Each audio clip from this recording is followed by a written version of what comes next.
வாழ்க வையகம், வாழ்க வையகம், வாழ்க வளமுடன். இது கனடா ஸ்கை யோகா மன்றத்தின் வாராந்த சிறப்பு சிந்தனையுரை நிகழ்ச்சி. இந்நிகழ்ச்சிக்கு இணையதளம் வாயிலாக வருகை தந்துள்ள அனைத்து வேதாத்திரிய அன்பர்களையும் மீண்டும் ஒருமுறை வணங்கி வாழ்த்தி வரவேற்று, இந்த வாய்ப்பினை எனக்கு அளித்த தலைவர் சிவசங்கரம் ஐயாவுக்கும் நன்றியுணர்வோடு ஐயாவையும் வணங்கி வாழ்த்தி நிகழ்ச்சிக்கு செல்வோம். இன்று நமக்கு சிந்தனை உரை வழங்க நம்முடன் இணைந்திருப்பது முதுநிலை பேராசிரியர் பழனிச்சாமி ஐயா அவர்கள். ஐயா அவர்களை பற்றி அனைவரும் அறிந்ததே இருந்தாலும் ஐயா அவர்கள் முழுமையாக தன்னை வேதாத்திரிய தொண்டிற்காக அர்ப்பணித்துக் கொண்டு கிட்டத்தட்ட 35 ஆண்டுகளுக்கு மேலாக இந்தியா மற்றும் பல வெளிநாடுகளிலும் நேரடியாகவும் இணையதளம் மூலமாகவும் மிக சிறப்பாக சிந்தனை உரைகளை வழங்கிக் கொண்டிருக்கிறார்கள்.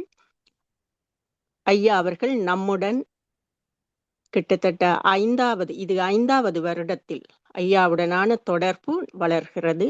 இது மேலும் தொடர வேண்டும் என்று வேண்டிக் கொண்டு இன்று எங்கும் நிறைந்த அறிவின் பயணம் பாகம் 16 இணைகிறோம். சென்ற அமர்வில் நாத்திகமும் விஞ்ஞானமும் ஏற்றுக்கொண்ட கடவுள் பற்றி 2 அமர்வுகளில் பார்த்தோம். அது பற்றிய தெளிவான விளக்கங்களை ஐயா அவர்கள் சிறப்பாக வழங்கியிருந்தார்கள். தொடர்ந்து மகரிஷி அவர்கள் அறிவே தெய்வம் என்பதற்கு எப்படி தீர்ப்பளிக்கிறார் என்று சிந்திப்போம் என்று கூறி நிறைவு செய்திருந்தார்கள். இப்பொழுது அந்த விளக்கத்தை கேட்க நாம் எல்லோரும் ஆவலாக இருக்கிறோம். ஐயா அவர்களை கனடா ஸ்கை யோகா மன்றத்தின் சார்பில் வணங்கி வாழ்த்தி வரவேற்று இன்றைய சிந்தனையை தொடங்குமாறு மிகவும் பணிவன்புடன் கேட்டுக்கொள்கிறோம். வாழ்க வளமுடன் ஐயா. வாழ்க வளமுடன் அம்மா. வாழ்க. வாழ்க வையகம், வாழ்க வையகம், வாழ்க வளமுடன். குரு வாழ்க, குருவே துணை. சிந்தனையை, உடல் நலத்தை சீர் அமைத்து உய்வித்த குருவே வாழ்க. வாழ்க வளமுடன், வாழ்க வளமுடன், வாழ்க வையகம்.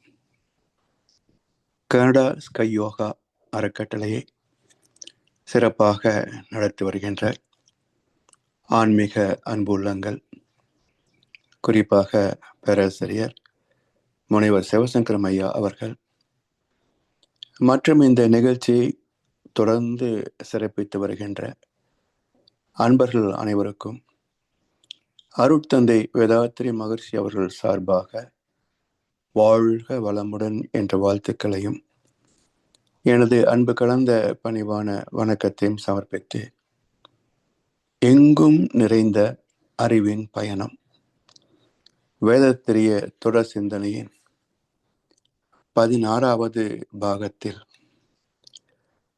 அறிவே தெய்வம் என்று தீர்ப்பளிக்கின்ற வேதாத்திரி மகரிஷி அவர்களின் கருத்துக்களை இப்போது நாம் பகிர்ந்து கொள்ள இருக்கின்றோம். சென்ற 15 அமர்வுகளாக அறிவே தெய்வம் என்று விளக்கி வந்த பல ஞானிகளின், ஆன்றோர் பெருமக்களின் கருத்துக்கள், பகவத்கீதை, பைபிள், திருக்குறள், சித்தர் பெருமக்கள் மற்றும் நாத்திகமும் விஞ்ஞானமும், இவற்றெல்லாம் வைத்து ஒரு ஆய்வாக தீர்ப்பெழுதுகின்ற போது மகரிஷி அவர்கள் என்ன சொல்லுகின்றார்கள்? அதுவேதான் மகரிஷி நமக்கு அளித்திருக்கின்ற, இந்த உலகத்திற்கு அருகில் அறிவித்திருக்கின்ற தெய்வத்தை பற்றிய தீர்ப்பு. இந்த உலக சமுதாய மக்கள் தெரிந்து கொள்ள வேண்டிய அடிப்படை உண்மை, வாழ்க்கை ரகசியம் என்பது தெய்வத்தை பற்றிய தெளிவும் அதற்கான அனுபவமும் தான். ஏனென்றால் the remedy for all problems is enlightenment. அறிவின் தெளிவே அனைத்து சிக்கல்களுக்கும் தீர்வு. அப்ப நமக்குள் இருக்கின்ற அறிவு அது தெளிந்த அறிவாக இருக்கிறதா? இல்ல. என்னப்பா சொல்லுப்பா, கேள்வி எல்லாம் வேணாம், இதை விட்டு கிளம்பி போயிட்டாங்களா? நம்முடைய மகாகவி பாரதியார் அவர்கள் எண்ணிய முடிதல் வேண்டும், நல்லவே எண்ணல் வேண்டும், திண்ணிய நெஞ்சம் வேண்டும், தெளிந்த நல் அறிவு வேண்டும் என்றார். அப்படி என்றால் இந்த உலக மக்களிடத்திலே அறிவு இருந்தாலும் அது 2 குறைகள் இருக்கின்றன.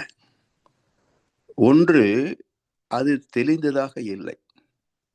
இரண்டாவது, அது நல்லதாக இல்லை.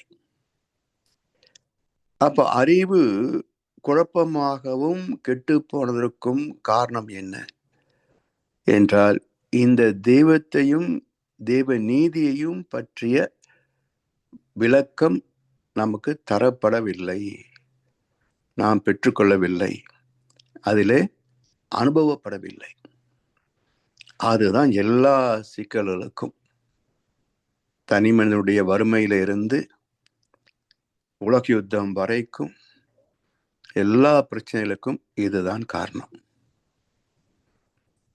அதனால் இதை தெளிவாக அறிவிக்க வேண்டிய கடமை ஆன்றோர் சான்றோர் பெருமக்களுக்கு உண்டு. அதை சிறப்பாக செய்தவர்களும் உண்டு. மகிழ்ச்சி போல செய்ய தவறியர்கள் பல பேர் உண்டு. இப்போ செய்தவர்களை மதித்து பயன் கொண்டவர்கள் இந்த உலக வாழ்க்கையிலேயே சற்று மற்றவருடைய ஒரு நிறைவான மகிழ்ச்சியான வாழ்க்கையை வாழ்ந்து கொண்டிருக்கின்றோம். அதனால் இந்த உலக மக்கள் தெரிந்து கொள்ள வேண்டிய அடிப்படை கல்வி, அடிப்படை ரகசியம், தத்துவம் என்ன, வாழ்க்கை நெறி என்ன என்றால் இறை உணர்வும் அறநெறியும். இறை உணர்வு என்பது அனுபவம். அது இறை அறிவோ மெய்யறிவோ அல்ல. இறை உணர்வு என்றால் அனுபவம். அந்த அனுபவத்தில் தான் இறை நீதி புரியும், அறநெறி இயல்பாகும். தெய்வத்தை உணராமல் தெய்வ நீதி புரியாது. தெய்வ நீதி புரியாமல் ஒழுக்கம் வரவே வராது. ஒழுக்கம் இல்லாமல் வாழ்க்கையில் நிரந்தரமான நிலைத்த சுகத்தை தூய்க்க முடியாது. அதனால் எத்தனை யுகங்கள் ஆனாலும், எத்தனை ஆயிரக்கணக்கான லட்சக்கணக்கான ஆண்டுகள் ஆனாலும் ஒரே தீர்வு. மனிதனாக பிறந்த ஒவ்வொருவரும் இறையுணர்வு பெற முடியாது என்றாலும் கூட இறை உணர்வு பெற்றவர்கள் தலைமை ஏற்க வேண்டும். அவர்கள் காட்டுகின்ற வழியிலே மக்கள் பொறுப்புணர்ச்சியோடு சிரத்தையோடு பின்பற்ற வேண்டும், வாழ வேண்டும். அப்படிப்பட்ட ஒரு அற்புதமான வாழ்க்கைக்கான ஒரு செயல் திட்டம்தான் உலக அமைதிக்கு வேதத்திலே திட்டங்கள் 14. அதில் ஒரு முக்கியமான அம்சம் என்ன? பல மதங்கள், பல கடவுள் பழக்கம் ஒழித்து உண்மை ஒன்றை தேர்ந்தெடுதல். எது உண்மை? அறிவு இல்லாத இடம் இல்லை என்பது உண்மைதானே. அப்போ எங்கும் நிறைந்திருக்கின்ற ஒன்று இறைவன் என்றால் அறிவுதான் எங்கும் நிறைந்திருக்கிறது. அறிவு இல்லாத இடமோ பொருளோ இல்லை என்பதைத்தானே கடந்த வகுப்புகளிலே நாம் பார்த்தோம். அப்போ எங்கும் நிறைந்திருப்பது அறிவு என்றால், அப்போ எங்கும் நிறைந்திருப்பது தெய்வம் என்றால், இரண்டையும் இணைக்கின்ற போது அறிவே தெய்வம் என்றுதானே விடை வருகிறது. இதைத்தான் முதல் அறிவித்தது சைவ சித்தாந்தம். தத்துவங்களுக்கே மகுடம் சைவ சித்தாந்தம் தான். அதுதான் துவக்கம். இன்றைக்கு அவருடைய மகுடமாக விளங்குவது வேதத்திலே தத்துவம். அந்த சைவ சித்தாந்தம் என்ன சொல்லியது? தத் புருஷ. சிவம் எதுவாக இருக்கிறது என்றால் தத் புருஷ. தத் என்பது சிவம், இறைநிலை, தெய்வம், சுத்தவெளி, பரிசுத்த ஆவி, அல்லாஹ். அது எப்படி இருக்கிறது? புருஷ என்றால் அறிவு, பிரகிருதி என்றால் இயக்கம், சக்தி. எனவே இந்த பதிலை தெளிவாக விளங்கிக் கொள்வது ஏன் இதுவரைக்கும் சாத்தியப்படவில்லை என்றால், இது அவ்வளவு எளிது அல்ல. அவ்வளவு எளிது அல்ல. மிகப்பெரிய பிரம்ம பிரயத்தனம் சொல்லுவாங்க பாருங்க, இந்த புராண கதையில எல்லாம். அது போன்ற ஒரு மிக கடுமையான முயற்சி அது. எவ்வளவு கடுமை என்றால், இந்த உலக வாழ்க்கையின் இயல்பான கோட்பாடுகள், பணம், பதவி, செல்வாக்கு, அதிகாரம், புலன் இன்பங்கள், இவற்றிலிருந்தெல்லாம் கொஞ்சமாவது விலகி உள்நோக்கி திரும்பினால் அல்லாது, உள்நோக்கி திரும்பினால் அல்லாது மனமும் ஒடுங்காது, புலன்களும் அடங்காது, ஆசையும் தீராது, ஆண்டவனும் தெரியாது. அதனால் இதிலிருந்து யார் விலக முடிகிறது? எளிதாக பேசிவிடலாம். பொருள் பற்று, புலன் பற்று, மக்கள் பற்று எல்லாம் நீங்கினால் அற்றது பற்று என உற்றது வீடு சொல்லிடலாம். ஆனா அவள் எளிதில் முடியுதா பாருங்க. இன்பிராக்டிக்கல். இயல்பு வாழ்க்கையில், உலக வாழ்க்கையில் இது எத்தனை பேர்னால முடிஞ்சது? அதனால்தான் கீதை சொல்லுகிறது, அர்ஜுனா, என்னை நோக்கி அடியெடுத்து வைக்கின்ற கோடிக்கணக்கான பக்தர்களுள் எங்கோ ஒருவன் என்னை உள்ளபடி அறிய முயல்கின்றான். அப்படி முயல்கின்ற பல பக்தர்களுள் எங்கோ ஒருவன் என்னை உள்ளபடி அறிகிறான். இதனால் தான் இத்தனை குழப்பங்கள். இது மற்ற பருட்பொருட்களை போல எடுத்து காட்ட முடியுமா? இதான் தெய்வம் எங்க இருக்குது என்று எல்லோரும் அழைத்து கொண்டு போய் காட்ட முடியுமா? முடியாது. அப்போ கருப்பொருளாக, மறை பொருளாக இருக்கின்ற ஒன்றை வெளியே கொண்டு வந்து காட்ட முடியாது. என்ன பார்க்கணும்? டைவ் இன். நாம தான் உள் கடந்து போகணும். நாம தான் உள் கடந்து போகணும். அப்படி வெளியே ஓடுகின்ற இயல்பு வாழ்க்கையிலிருந்து கொஞ்சம் திரும்பி இறைவனை நோக்கி அடியெடுத்து வைக்கின்ற போது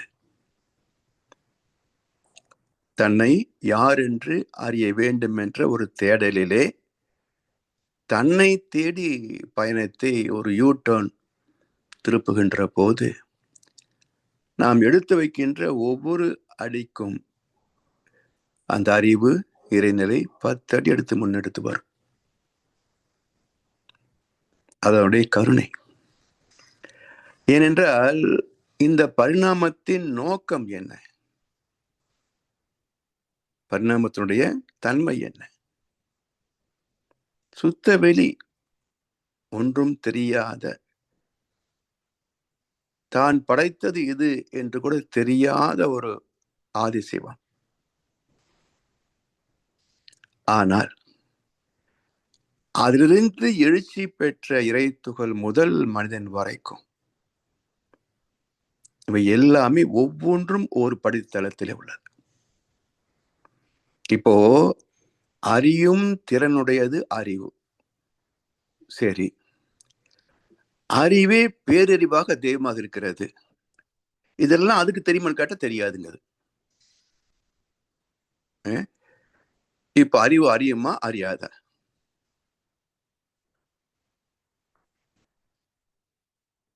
என்ன விடை என்றால், அந்த உணர்கின்ற திறம் வருகின்ற போதுதான் தன்னையே அறிய முடியும். அந்த உணர்கின்ற திறத்துக்கு பேர் தான் ஜீவகாந்தம், ஆத்மா. அப்ப ஆத்மா என்ற நிலையிலே தான் உணர்கின்ற திறம் பெறுகிறது. மூலத்தில் அந்த திறம் இல்லை. அதனால் அனைத்திற்கும் அது மூலமாக இருந்தாலும் அது வெளிப்பட்ட நிலையிலேயே தான் ஒவ்வொன்றாக அறிந்து வருகிறது. எப்படின்னா, இப்போ இயல்பான மனிதன் ஜீவகாந்தத்தை கொண்டு நாம் எல்லாம் உணர்கிறோம் அப்படின்னு ஓரளவுக்கு மகர்ஷி தத்துவத்தை வைத்து புரிந்து கொள்கிறோம். ஒருத்தர் கோமால இருக்கிறார், அவர்கிட்ட ஜீவாந்தம் இருக்குல்ல, இல்லையா? உயிர் இருக்குல்ல, அறிவு இருக்குல்ல. ஆனா எதையும் புரிந்து கொள்ள மாட்டேங்கிறாரு. கோமா போயிட்டார், அன்கான்சியஸ், அவருக்கு ஒன்றும் தெரியாது. எல்லாம் தானே நம்புறோம். அப்ப என்ன அர்த்தம் என்றால் வோல்டேஜ் டிராப். இப்போ 110 வோல்ட் இங்கே, 220 வோல்ட் இந்தியாவில். வோல்டேஜ் ரொம்ப குறைஞ்சி போச்சுன்னா ஃபேன் மெதுவால முடியலையேன்னு சுத்துது, பல்ப் வெளிச்சமெல்லாம் குறைஞ்சு போகுது இல்ல.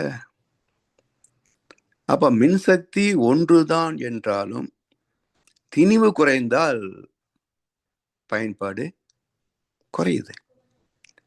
அதே போல அறிவின் உணர்கின்ற திறம் குறைந்தால் உணர முடியாது. அப்ப உணர்கின்ற அறிவு என்பது சற்றே வேகம் கலந்த அறிவு. எவ்வளவு வேகம் கலந்திருக்கு? 14 அலைகள் கலந்திருக்கு. பூஜ்ஜியமாகிய சுத்த வெளியோடு 14 அலை என்ற இயக்கம் கலந்து பகுத்தறிவு என்று வந்த பிறகுதான் அது தன்னையும் அறிகிறது. நுணுகி போய் தனக்கு மூலமாகிய ஆல்பா ஃப்ரீக்வன்சி ஜீவாந்தத்தை உணர்கிறது. அதற்கும் நுணுகி போய் இந்த பிரபஞ்சத்தை அகக்காட்சியாக பார்க்கிறது. அதிலும் நுணுகி போய் அந்த பேராதார பெருவழியையும் உணர்கிறது. அப்போ அந்த ஆதி நிலை என்பது அனைத்திற்கும் மூலமாக இருந்தாலும் அது ஒரு உணராத நிலையிலே தான் இருக்கிறது. அது எழுச்சி பெற்று திணிவு பெற்ற நிலையிலே தான் உணர்கின்ற சிறப்பை பெறுகிறது. அதனால் எல்லாவற்றுக்கும் மூலப்பொருள் அறிவு என்றாலும் அந்த அறிவின் படித்தளங்கள் பல. அறிவின் படித்தளங்கள் பல. இப்ப நமக்குள்ளேயே பகுத்தறிவுன்னு ஒன்னாகத்தானே பேசுறோம். ஆறாம் அறிவு, பகுத்தறிவு, மறைபொருள் அறிவு ஒன்றுதானே பேசுறோம். ஆனா இந்த ஒரு பகுத்தறிவே புலன் வழியாக மக்களோடு பொருட்களோடு தொடர்பு கொள்கின்ற போது ஒரு சுகத்தை பெறுகிறது இல்லையா? பஞ்சேந்திரியம் காலையில சொன்னமே. அது போல ஒவ்வொரு நபரோடோ ஒரு பொருளோடு தொடர்பு கொள்கின்ற போது ஒவ்வொரு வகையான சுகத்தை தூக்கிறது. ஆனா எவ்வளவு நேரம் தூக்க முடிகிறது? எல்லாம் குறிப்பிட்ட நேரம்தான்.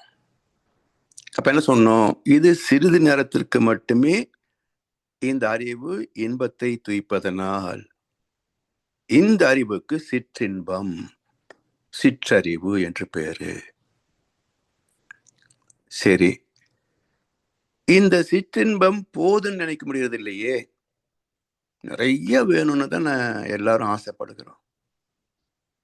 ஆனா உடம்பு புலன்கள் தாங்குவதில்லை. அப்ப அடிக்கடி அதை தூக்கலாமான்னு பாக்குறோம். உடம்பு சலிச்சு போச்சா, கொஞ்சம் தெம்பு வந்துருச்சா, மறுபடியும் செய்வோம். சோர்வாயிடுச்சா, கொஞ்சம் ஓய்வு கொடுத்தோமா, தெம்பு வந்துருச்சா, மறுபடியும் தூய்ப்போம். எத்தனை டன் சாப்பிட்டுருப்போம், எத்தனை அனுபவங்களை பெற்றிருப்போம். போதும்னு நிறைய வந்துருச்சா, இன்னொரு 10 வருஷம் எக்ஸ்டென்ஷன் கொடுத்தா என்ன பண்ண போறோம்? இதே வேலை தான் பார்க்க போறோம். சலிக்கலையே. அப்போ இந்த புலன் சுகங்களே சாஸ்வதம் என்று பற்று நிற்கின்ற பற்றறிவு, இந்த சிற்றின்பமே சாஸ்வதம் என்று பற்றி நிற்கின்ற பற்றறிவு. சரி, அவங்கெல்லாம் பாரு, நினைச்சா எங்க வேணா போறாங்க. எவ்வளவு பெரிய வீடு, எத்தனை வசதி. ஊரெல்லாம் ஒன்றும் கிடைக்கலன்னா கூட அங்கே இன்னும் 10 சிலிண்டர் குடோன்ல கிடைக்குது. அதே போல நாமும் வரணும். இல்லை, என்ன பண்ணணும்? நிறைய சம்பாதிக்கணும். முடியலையே, அதுக்கு திறமை வளர்த்துக்கோ. அது இங்கே கிடைக்கும், ஸ்கூல்ல கிடைக்கும், காலேஜில் கிடைக்கும், இன்ஸ்டியூஷன்ல கிடைக்கும்.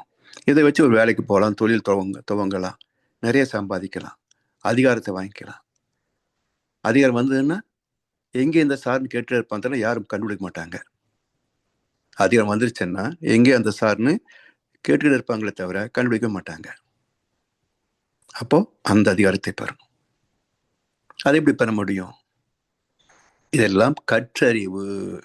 கள்ளத்தனத்தை கத்துக்கிறது, திறமைகளை கத்துக்கிறது, ஒழுக்கத்தை கத்துக்கிறது, பல துறை அறிவை கற்றுக்கொள்வது கற்றறிவு. அப்போ பகுத்தறிவு என்று ஒன்றை சொன்னாலும் அதற்குள் சிற்றறிவு, பற்றறிவு, கற்றறிவு 3 நிக்குது. இது மட்டுமா? எல்லா உயிர்களுக்குள்ளும் இருக்கின்ற இயல்பறிவு, இன்ஸ்டிங்க்ட், கூர்ந்து நுணுகி ஆராய்ந்து பார்க்கக்கூடிய திறம் வாய்ந்த பகுத்தறிவு, நுண்மானுடை புலனறிவு. எனக்கு தெரியாது, அவருக்கு தெரியும், அவருக்கு தெரியும், அவருக்கு தெரியும்.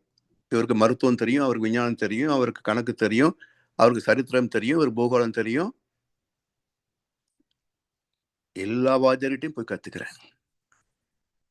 அப்போ லெட்ஜர் ஆஃப் நோயிங்ஸ், பலவற்றை தெரிந்து கொள்கின்ற லெட்ஜர் ஆஃப் நோயிங்ஸ் இஸ் நாலேஜ். பல துறைகளை கற்றுக்கொள்கின்ற போது college, a place where you can get collective knowledge is college. அதில் PhD வாங்கிக்கிறோம். அது என்ன சொல்லுது?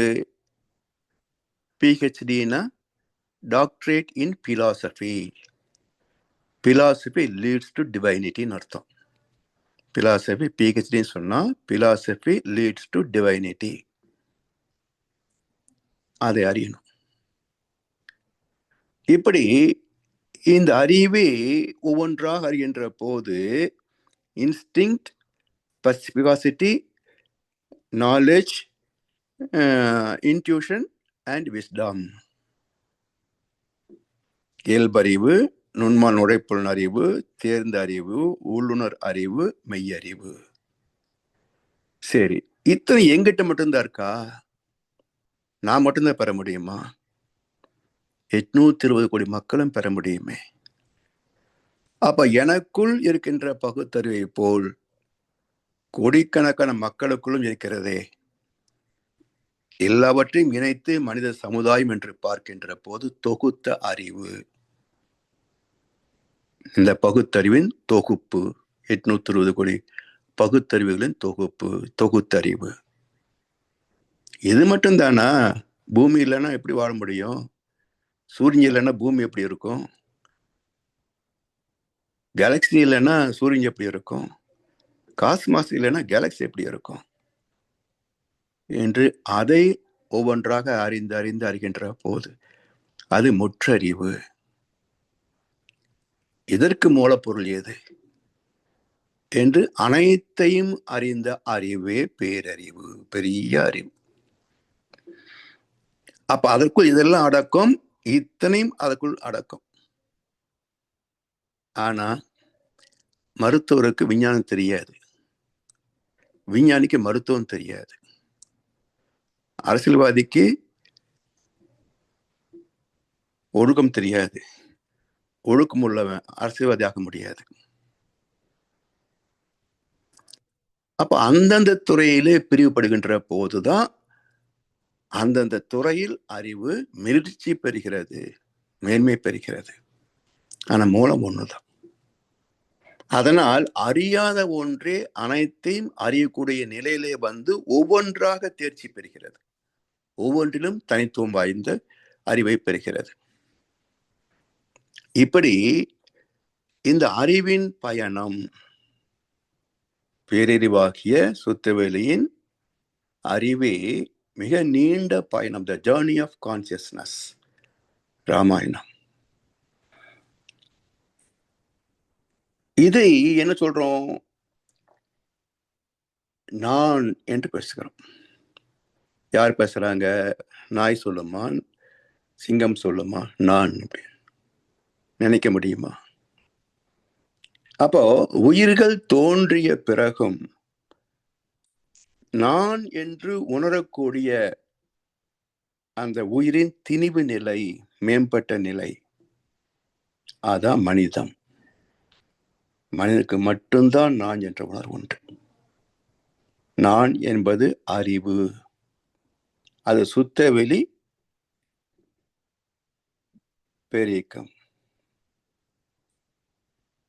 எனவே அந்த சுத்தவெளியே பேரியக்கமாக நானாக வந்திருக்கிறது. வேறு எந்த இயக்கத்திலும் ஜீவன்களிலும் நான் என்ற உணர்வு இல்லை. அதனால்தான் இந்த பகுத்தறிவே பேரறிவை அறியக்கூடிய திறம் வாய்ந்தது என்பதனால் இதை மறைபொருள் அறிவு என்றார்கள் ஞானியர்கள், சித்தர் பெருமக்கள். இப்படி இயற்கை ரகசியங்களை பகுத்து பகுத்து பகுத்து பார்த்து புரிந்து கொள்கின்ற நுண்மான் நுழைப்புடன் அறிவு, நுண்ணிய மாண்புமிக்க எதையும் கூர்ந்து நுண்ணுகி ஆராயத்தக்க நுண்மான் நுழை புலன் அறிவு. இதுல எதையும் நாம் முதல்ல புரிந்து கொண்டோம்? இருமை வகை தெரிந்து ஈண்டு அறம் பூண்டோர் பெருமை பிறங்கிற்று உலகு. இருமை வகை, அதென்ன இருமை? ஒன்று நேர்மை, மற்றது கூர்மை. இந்த ரெண்டுமை இருமை. அப்ப கூர்மை என்பதுதான் நுண்மான் நுழைப்புடன் அறிவு. நேர்மை என்பது என்ன? இந்த அறிவை பயன் கொள்கின்ற போது தனக்கோ பிறருக்கோ தற்காலத்திலேயோ பிற்காலத்திலேயோ உடலுக்கோ மனதுக்கோ துன்பம் வராமல் பாதுகாக்கின்ற அறிவு நேர்மை. அப்ப விஞ்ஞானத்தின் வளர்ச்சியை துன்பமின்றி துக்கமின்றி பயன் கொள்ள வேண்டும் என்றால் நேர்மை என்ற இறை உணர்வும் அறநெறியும் இணைந்த வாழ்க்கை சேரணும். நேர்மையை மறந்துவிட்ட கூர்மை ரெண்டு பக்கமும் கூறுள்ள கத்தி மாறி. எப்படி பயன்படுத்துவீங்க? இந்தவன் பிடிச்சாலும் கையை அறுக்கும், அந்தவன் பிடிச்சாலும் கை அறுக்கும். அப்போ ஆபத்து மிக்க மின்சாரத்தை இன்சுலேஷன் என்ற பாதுகாப்போடு பயன்படுத்துவதை போல இந்த இரண்டு பக்கம் கூர்மையான விஞ்ஞானத்தை ஒரு பக்கம் அறிவு என்ற ஒரு கைப்பிடியை வைத்து பயன்படுத்திக் கொள்ள வேணும். இது இல்லைன்னா தன்னையே விட்டும். அதுதான் யுத்தம். அதுதான் வீடுகளில் எல்லா அராஜகமும்.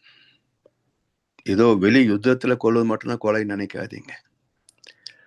ஒவ்வொரு நாள் நாம் குடும்பத்தில் அடுத்தவர் மீது செலுத்துகின்ற ஒரு சுடு சொல் கூட ஒரு வருத்தம் என்ற அலை ஏற்படுதில்லை. அது உயிரின் செலவு தானே. அப்ப மொத்த உயிர், வள்ளுவர் சொல்வாரு, கொள் கூட்டல் ஐ கொலை.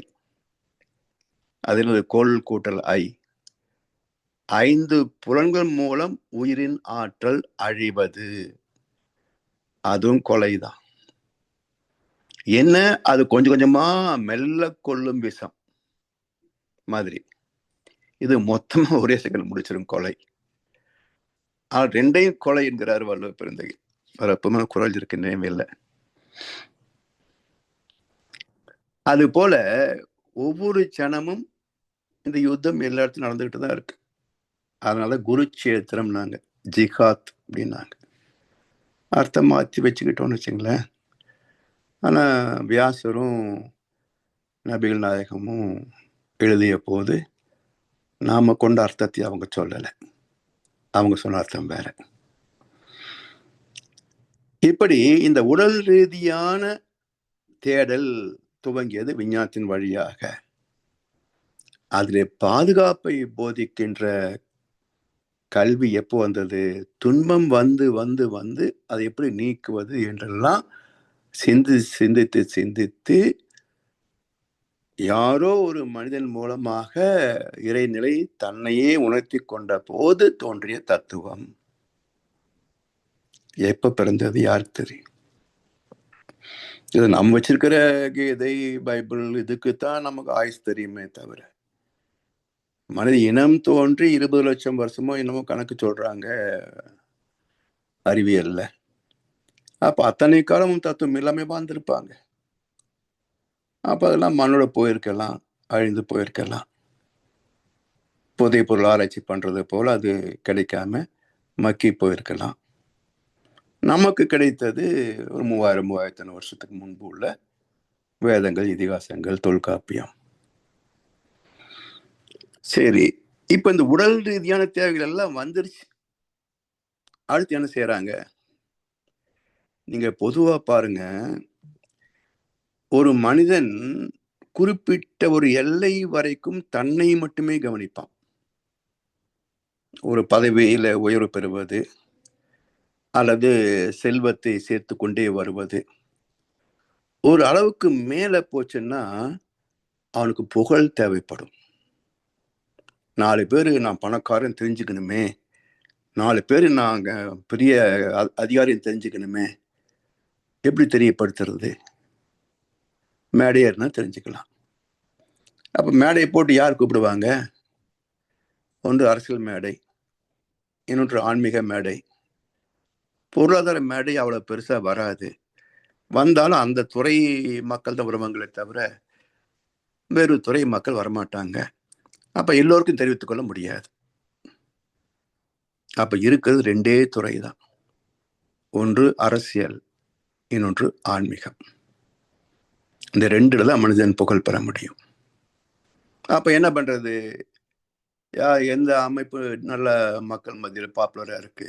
ஆன்மீக அமைப்பு. உடனே வா, ஒரு 10, 20 லட்சம், 30 லட்சம் நன்கொடை கொடு, நானும் பெரிய ஆள், மேடையை உட்காந்துக்க, அப்புறம் எல்லாரும் தெரியப்படுத்திக்கலாம். இல்லை அரசியல் கட்சி ஒன்று தொடங்கு, உடனே எல்லாருக்கும் யார் இன்னாருன்ட்டு தெரிஞ்சு போயிடும். தானே பாப்புலாரிட்டி. சரி, இதை பெறாதவர்கள் எத்தனை பேர் இன்னைக்கு? நமக்கு முன்னாடி வாழ்ந்த மக்களிலே இது போல் உயர்ந்த பதிவுகளை வைக்காதவர்கள் உண்டா? இல்லது அதிபோகங்களை தூக்காதவர்கள் உண்டா? எல்லாரும் அனுபவிச்சுக்கிறாங்க. அப்படி எல்லோரும் பெற்ற ஒன்றை பெறுவதில் என்ன பெருமை? எல்லார்கிட்டையும் இருக்குது. அதை பெறுவதில் என்ன தனித்துவம் பெருமை இருக்கு? எங்கிட்ட இருக்குன்னு காட்டிக்கிறதுக்கு. அப்ப எது உண்மையிலே பெருமையானது? ஐயத்தின் நீங்கி தெளிந்தார்க்கு வையத்து வானம் நனியது உடைத்து. எந்த துறையில நீ மெரிட் பெற வேண்டும், நம்பர் 1 ஆகணும்னு சொன்னா அதை பற்றிய அறிவு, கல்வி, உழைப்பு நீண்ட காலம் அவசியம். அப்பதான் உச்சம் தொட முடியும் ஒரு நாள். அப்படி எதுவுமே தேவையில்லை. எதுவுமே தேவையில்லை. இன்னும் சொல்ல போனா, அறிந்தது மறையும் போது அறியாதது விளங்கும் என்றார் ரமண மகரிஷி. அறிந்தது மறையும் போது அறியாதது விளங்கும். அறிந்தது என்ன? புலன் சுகங்கள், சொத்து கணக்கு, அதிகார கணக்கு, இதெல்லாம் அறிந்தவை. இதெல்லாம் மறையுதா? மறைஞ்சா உட்கார்ந்து தவம் வரணுமே, வரலையே. அப்ப அறிந்தது மறைவது இல்லை. கடந்து போகணும். கடப்பதற்கு ஒரு பக்குவம் வேணும். இல்லை என்ன இருக்கு? After all life is nothing and meaningless. அர்த்தமில்லாத ஒரு வாழ்க்கை என்ன இருக்கு? அப்போ இதை தேடுவது, நான் பிறந்த காரணத்தை நானே அறியும் முன்னே நீயும் வந்து ஏன் பிறந்தாய் செல்வ மகனே. இதுதான் ஒவ்வொருத்தரும் பாட வேண்டிய அசல் தாலாட்டு. நான் பிறந்த காரணத்தை நானே அறியும் முன்னே நீயும் வந்து ஏன் பிறந்தாய் செல்வ மகனே. இதான் உண்மையான தாலாட்டு. ஏன் பிறந்தோன்னு அப்பா அம்மாவுக்கு தெரியுதா? ஏன் பிறந்தோன்னு குழந்தைக்கு தெரியுதா? என்னதான் பண்ணிட்டு இருக்கோன்றது அரசியல்வாதிக்கு தெரியுதா? ஆன்மீகவாதிக்கு தெரியுதா? தெரிஞ்சவங்க காணாம போயிடுவாங்க. அப்ப மறைவது அடக்கம், அமரர் உயிக்கும். அடங்கி போவது, விலகி போவது, சமுதாயத்தை விட்டு, உறவுகளை விட்டு, பற்றுகளை விட்டு. யாதனின் யாதனின் நீங்கு யான் நோதல் அதனின் அதனின் இளன். அப்போ அந்த பேரின்பத்திற்கான வாய்ப்பு எல்லோருக்குள்ளும் உண்டு. சாமி சொல்லுவாங்க, எல்லாம் வல்லவனாகவும் எல்லாமே உள்ளவனாகவும் பரிணமித்தவன் மனிதன். இல்லாதது எது நம்ம கிட்ட? எல்லாம் இருக்கு. அதான் சாமி சொல்லுவாங்க, என்னோ பெரிய குருன்னு என்ன மலைச்சு போகாதீங்க. மலைக்கவும் வேண்டாம், தொலைக்கவும் வேண்டாம். நான் ஒரு துறையிலே நான் அறிவை செலுத்தினேன், ஞானம் பெற்று விட்டேன். நீங்க பல துறையில அறிவை சிதற விட்டுருக்கீங்க, அதனால உங்களுக்கு பெற முடியல. நீங்களும் மனதை இந்த துறையில குவித்து விட்டால் என்னை விட உயர்ந்த இடத்துக்கு போகலாம் அப்படின்னு சொல்லுவார் மகர்ஷி அவர்கள். தன்னுடைய பெருமை மகர்ஷி அங்கீகரித்ததே கிடையாது. எங்கேயும் தன்னை பற்றி பெருமை பேசியதும் கிடையாது. அதனால்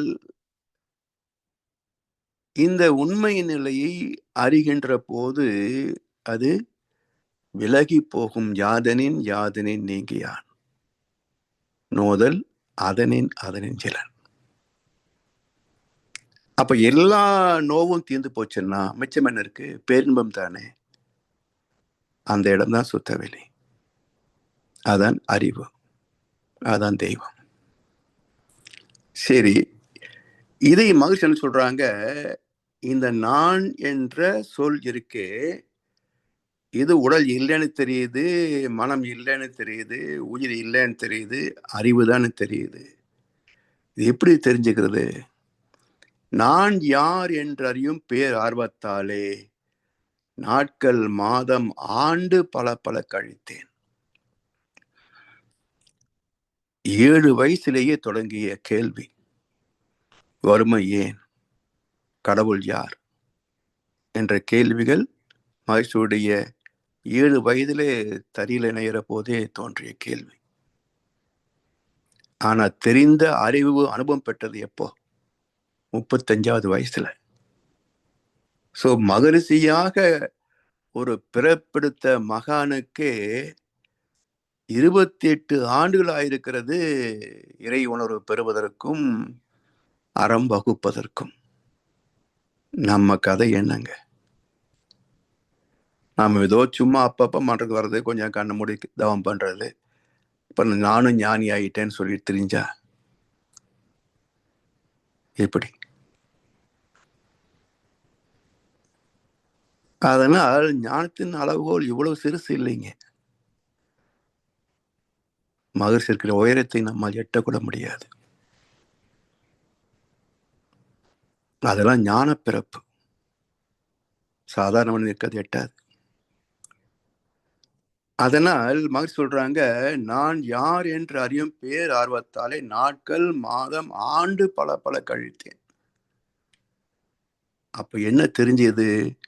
உண்டு உறங்கி தின்று திரியவோ பிறந்தோம் என்று நினைந்ததால் ஏன் என உணர்ந்தோம் என்றார் அடுத்த கவியில. வெறுமனே தின்னு தூங்கி ஊர் சுத்தவா பிறந்தோம்? ஒரு முறை வங்கியில் இருந்த போதுதான் கடைசி கட்டம் 2007-08 சமயத்துல, அது 1 மேன் பிரான்ச். கிட்டத்தட்ட ஒரு நிறைய பேர் இருப்பாங்க, எப்பவுமே கூட்டமாக இருக்கும். ஒருத்தர் அவருடைய டர்ன் வரும்போது 2 மணி நேரம் வீணாக போச்சுங்க அப்படின்னா கொஞ்சம் வெறுப்போட, ஏங்க என்ன வந்து 2 மணி நேரம் ஆச்சுங்க, இப்போ தான் உங்ககிட்ட வர முடியுது. நீங்கள் வரும்போது எத்தனை பேர் இருந்தாங்க? இருக்கும், ஒரு 100-150 பேர் இருப்பாங்க. ஒரு ஆளுக்கு 1 நிமிஷம் போடுங்க, எவ்வளோ ஆச்சு அப்படின்னு கொஞ்சம் அமைதியாகிட்டார்.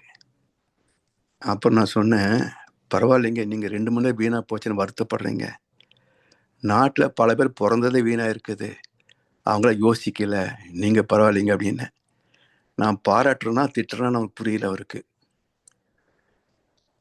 அது மாதிரி இங்கே உண்டு உறங்கி தின்று திரிவோ பிறந்தோம் என்ற ஒரு செக்லிஸ்ட் வச்சோம்னு சொன்னா எத்தனை கோடி தேரும் தண்டச்சோறுகள். சொல்லடி சிவசக்தி, நிலச்சுமையென வாழ்ந்திட புரிகவையோ. நிலச்சுமைன தண்டச்சோறுன்னு அர்த்தம். அப்ப இந்த பூமியில எத்தனை கோடி தண்டச்சோறுன்னு கணக்கு பாருங்க. அப்ப ஏன் இத்தனை தண்டச்சோறு பிறந்தது என்றால், ராமாயணத்தை சரித்திரமாக மட்டுமே பார்த்தோமே தவிர அது காட்டிய அற்புதமான மானுட தர்மத்தை நாம் புரிஞ்சிக்கவும் இல்லை, தேடவும் இல்லை. அப்ப அத்தனை பேரும் பிறப்பின் நோக்கத்தோடு தெரிந்து பிறந்திருக்க வேண்டும் என்றால் தாய் தந்தைக்கு தெரிஞ்சிருக்கணும். அப்ப ஒரு குழந்தை பெறுவதற்கான தகுதி என்ன என்றால், ராமன் 16 வயசுலேயே கல்யாணம் பண்ணிக்கிட்டான். 12 வருஷம் இல்லற வாசம், அரண்மனை வாசம். பிறகு 14 ஆண்டுகள் வனவாசம். வனவாசம் போகணும் என்பதுதான் விதியை தவிர குழந்தை பெற்றுக்க கூடாதுன்றது விதி இல்லை. ஆனாலும் பிறக்கல. அப்புறம் ராவண வதம் முடிஞ்சது, அயோத்திக்கு திரும்பி வந்து பட்டாபிஷேகம் பண்ணிக்கிட்டாரு. அடுத்த வருஷமே இரட்டை குழந்தை பிறந்தது. இங்கதான் கேள்வி ஏன்னு கேட்கணும். இத்தனை வருஷங்கள் பிறக்காத குழந்தை பட்டாபிஷேகம் முடிஞ்ச உடனே எப்படி பிறந்தது, ஏன் பிறந்தது என்று யாராவது யோசிச்சிருந்தாங்கன்னா உலகத்துக்கு மிகப்பெரிய தர்மம் புரிந்திருக்கும். வால்மீகி பகவான் என்ன சொல்ல வந்தார் என்பது புரிஞ்சிருக்கும். அது புரிந்திருந்தால் இந்த உலகத்துல யுத்தங்களும் வராது, வறுமையும் இருக்காது, ஜனத்தகம் இவ்வளவு இருக்காது. அப்ப என்ன சொன்னாரு, ஒவ்வொரு மனிதனும் அவனுடைய ஆத்மா என்பது பெண் என்பது ஜீவாத்மா, சேது என்பது ஜீவாத்மா. இந்த ஜீவாத்மாவை சிறைப்பிடிப்பது ஆணவம் என்ற ராவணன். அப்போ இந்த ஜீவாத்மாவுக்கு மூலமாகிய புருஷனாகிய அறிவு, இந்த அறிவு ஆணவத்தை வதம் செய்து ஜீவாத்மாவோடு தன்னை இணைத்து கொண்டார். அந்த தெய்வீக தாம்பத்தியத்திலே பிறக்கின்ற குழந்தைகள் அறிவும் ஆற்றலும், லவகுசன். இந்த விதிப்படி, நெறிப்படி, தர்மத்தின்படி மக்கள் குழந்தைகளை பெற இருந்திருந்தால் இன்னைக்கு 820 கோடி பிறந்து வந்திருக்குமா? இத்தனை தண்டச்சோர்கள் இருக்குமா? அதனால் இதை யோசிச்சு பார்க்கிற போதுதான் என்று நினைந்ததால் ஏன் என உணர்ந்தேன். ஏன் பிறந்தோம், நான் ஏன் பிறந்தேன்? இதுதான் வாழ்வின் உண்மையான தேடல். இந்த கேள்வி வந்த பிறகுதான் காரணம் புரிந்தது என்கிறார் மகர்ஷி அவர்கள். அதனால் ரமணி மகர்ஷி என்ன சொல்றாரு, இந்த நான் யார் என்றிருக்கிறதே அதை ரமண சொன்னாரு, உன்னையே நீ அறிவாயாக. நான் நான் நான் சொல்லிட்டு திரியே, நீ யார்? செத்து போயிட்ட நீ யார்? உடம்பா? எனவே நீ யார் என்று அறிவாயாக. அப்ப என்ன ஆகும், அறிந்ததெல்லாம் மறைகின்ற போது அறியாதது நீ என்பது விளங்கும். நான் யார் என்ற கேள்விக்கு எப்ப விடை கிடைக்கும்? அறிந்தது மறைகின்ற போது அறியாதது விளங்கும். அதுதான் அறிவு, அதுதான் நானும். அப்ப இறைவனே நானுமாக இருக்கிறான். இறைவனே நானாக இல்லை, இறைவனே நானுமாக இருக்கிறான். ஊன் உருவில் உள் இயங்கும் சூட்சுமத்தை உயிராய் உணர்ந்த பின்னர் உயிர் சுழலின் அலைகாந்தம் கண்டேன். வான்பொருளாம் காந்தமது பஞ்சத்தன் மாத்திரையாய் வாழும் உயிரில் மனமுமாய் இயங்க கண்டேன். மேன்மையான இவ்வரிசைகளின் காந்தாற்றலுக்குள் மிகச்சிறந்த இறைநிலையும் அறிவும் ஒன்றாய் கண்டேன். அறிவே தெய்வம் என்பதை கண்டேன் என்று இந்த கவியில மகிழ்ச்சி சொல்றாங்க. எப்படி? ஊன் உறவில் உள் இயங்கும் சூக்குமம். உடம்பு இந்த சிவபுராணத்துல சொல்லுவாங்க, அற்புதமான தோல் என்ற ஒரு மினுக்கு. இதற்குள் இருக்கிறதெல்லாம் பார்த்து ரசிக்க முடியுமா? சொல்லுங்க. நம்ம ரசிக்கின்ற அழகுன்னு நினைக்கிறோமே இந்த தோலை தானே. இதை கொஞ்சம் அறுத்து உலக உறுப்புகளை பார்த்தா யாரா ரசிப்போமா? சிவபுராணத்துல அருமையான ஒரு 2 வரிகள் இருக்கு.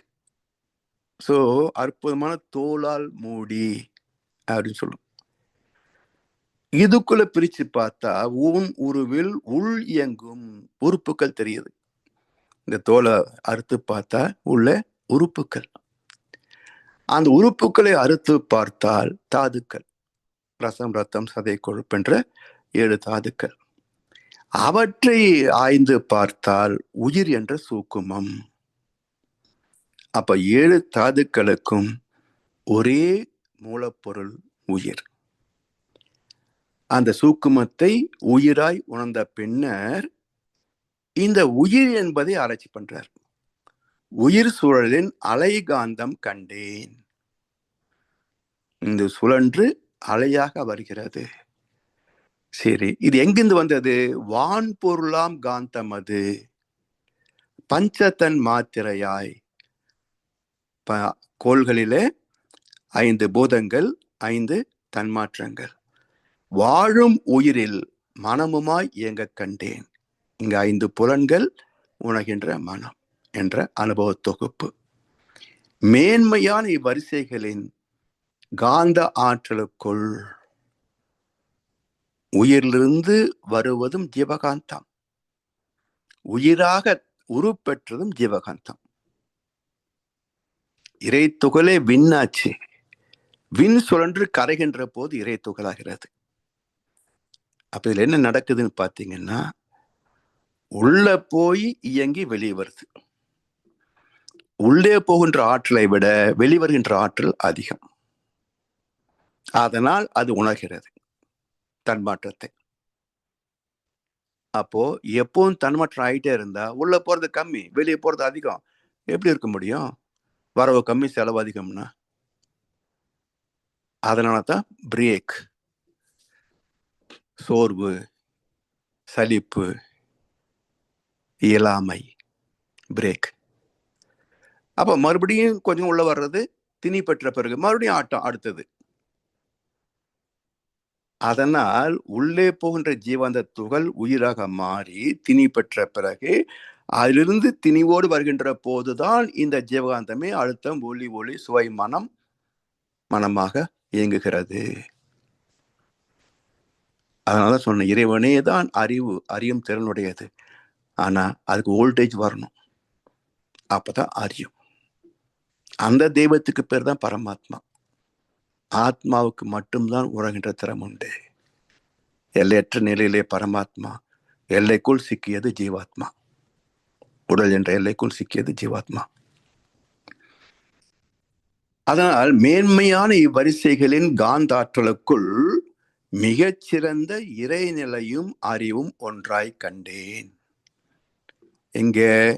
மையத்தில் இயங்காத ஒரு இருப்பு, ஆக்சில்.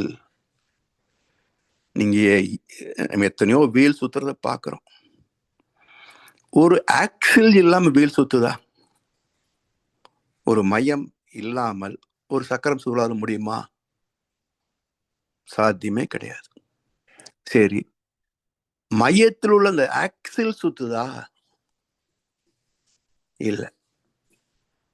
அப்ப சுழல்கின்ற ஒரு சக்கரத்திற்கு ஆணியாக இருப்பது, ஆணி வேறாக இருப்பது அதனுடைய மையம், இயங்காத மையம். எனவே சுழல்கின்ற அனைத்திற்கும் சுழலாத ஒன்று மையம். அதனால்தான் பகவத்கீதையில் ஒரு அற்புதமான ஸ்லோகம் உண்டு. அர்ஜுனா, அத்தனை குணங்களும் என்னிலிருந்து பிறந்தவையே. எல்லாம் வேகம், ஆசை வேகம், கோபம் வேகம், கவலை வேகம், பொறாமை வெறுப்பு எல்லாம் வேகம். எங்கிருந்து பிறந்தது? என்னில் இருந்து பிறந்தவையே, அறிவில் இருந்து பிறந்தவையே. ஆயினும் அவைகள் என்னை தலைக்க மாட்டா, கட்டுப்படுத்த முடியாது, பந்தப்படுத்த முடியாது. ஏன்? அதெல்லாம் தள்ளி வச்சிருக்கிறேன் 14. என்னை நெருங்க முடியாது, நான் பூஜ்யம். இப்படி இந்த சதையால் ஆன இவ்வுடலில் இயங்கு சக்தியாய் உள்ளது உயிர். பார்த்தது இல்லை, இன்னும் புதைக்கலையே, அதனால நான் உயிரோடு இருக்கிறேன்னு ஒப்புக்கிறோம். ஆனா மகர்ஷி அவர்கள் தவத்தின் மூலமாக இந்த உயிர் இயக்கத்தை உணர்ந்த பிறகு அந்த உயிர் இயக்கத்தில் வெளிப்படுவது ஜீவகாந்தம் என்பதையும் காட்சியாக பார்த்தார். அதற்கு மூலமாக வான்காந்தமாய் ஐம்பூதங்களில் பஞ்சத்தன் மாத்திரைகளை வெளிப்படுவதும் இதுவே. உயிர்களிலே ஐம்புலன்கள், ஜீவாந்தத்தன் மாற்றம். அதனால் சுழலும் உயிருக்கு மூலமாய் மையமாய் உள்ளது அறிவான தெய்வமே என்று இந்த கவியில சொல்றார். அடுத்து ஒரு அற்புதமான நீண்ட கவி. இறைநிலையே நிலை பொருளா. இறைநிலையே, நிலை என்றால் அசைவில்லாதது தானே. தேர் வலம் வரும், பிறகு நிலைக்கு வந்துருச்சு அப்படிம்பாங்க. என்ன அர்த்தம்? இனி அடுத்த வருஷம் வரைக்கும் அங்கேயே நிற்கும். அப்ப நிலைத்தல் என்றால் அசையாது இருத்தல். எது அசையாம இருக்கிறது? இறைத்துகள் முதல் நம்முடைய மனம் வரைக்கும், உயிர் வரைக்கும் எல்லாம் அசைந்து கொண்டேதான் இருக்கும். அசைவு நின்று போச்சு வச்சுக்கோங்க, முடிஞ்சு போச்சு கதை. சுழலும் பூமி சுத்தாமல் போனால் என்னாச்சுங்க? சோ நான் அசைந்தால் அசையும் அகிலம் எல்லாமே. அறிவாய் மனிதா, உன் ஆணவம் பெரிதா. அது அசைந்தாதான் எல்லாரும் அசைய முடியும். அப்போ அசைந்தால் என்று சொன்னா அசையாமல் இருந்தது அசைகிறதுன்னு அர்த்தம் இல்லையா?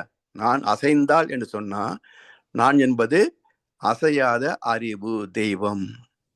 அசைந்தால் அசையும் அகிலம் எல்லாமே பிரபஞ்சம். எனவே இறைநிலையே நிலை பொருளாம், இது வெளியாம், சிவம் அறிவாம். இதிலிருந்து எழுகின்ற எண்ணங்கள் அலைநிலையாம், இரண்டும் ஒன்றே. இது மனமாம் மனிதனாம். இன்னொரு கவியில இறைநிலையோடு எண்ணத்தை கலக்க விட்டு இணைந்து ஆழ்ந்து அவ்வப்போது பழகி வந்தால் எண்ணத்தின் அடித்தளமே இறைநிலையா, நீ அறிவாய் நிலைத்து நிற்பாய். இதே கவிதான், அந்த கவி வேற. இறைநிலையில் எண்ணத்தை கலக்க விட்டு ஏற்படும் ஒரு எண்ண அமைதியில் விழிப்பாய், அந்த கவி வேற.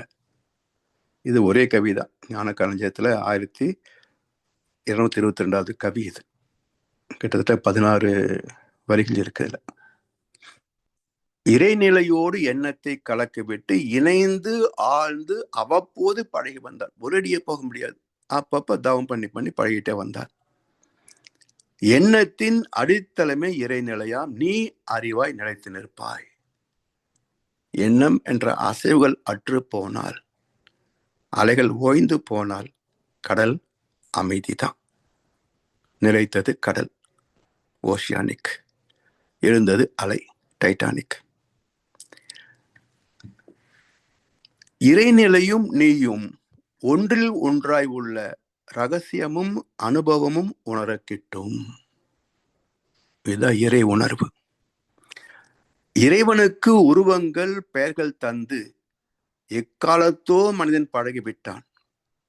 இறைநிலையை அறிவுக்கு இருட்டடிக்கும் இப்பழக்கம் மாற்றி நீ வெளிச்சத்தில் வா. எத்தனை பேரு, எத்தனை கதைகள். இன்றைக்கும் இந்த கதைகளை சொல்லித்தானே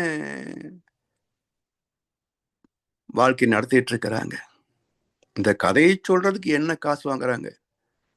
50,000ன்றாங்க, 60,000ன்றாங்க, 1,00,000ன்றாங்க, ஏசி கார்ன்றாங்க, ஃபிளைட்ன்றாங்க. ஆன்மீகம் இஸ் சிம்பிளிசிட்டி.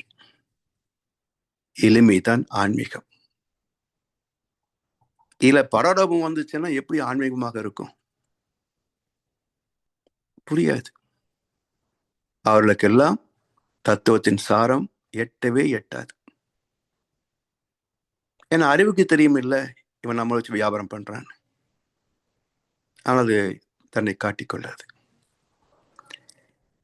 அதனால் இறைவனுக்கு உருவங்கள், பெயர்கள் தந்து எக்காலத்தோ மனிதன் பழகி கொண்டான். இறைநிலையை அறிவுக்கு இருட்டடிக்கும் இப்பழக்கம் மாற்றி நீ வெளிச்சத்தில் வா. அருட்பெருஞ்சோதி தரிசி.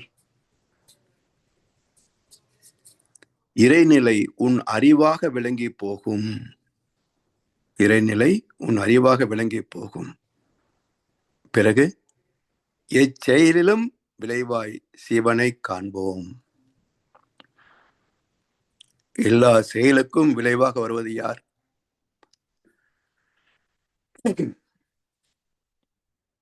இறைவன் தான். அதாவது விநாயகனே வினை தீர்ப்பவனே. வந்த வினையும் வருகின்ற வல்வினையும் கந்தன் என்று சொல்ல கலங்குமே. இந்த வார்த்தைகள் கவனிச்சு பாருங்க.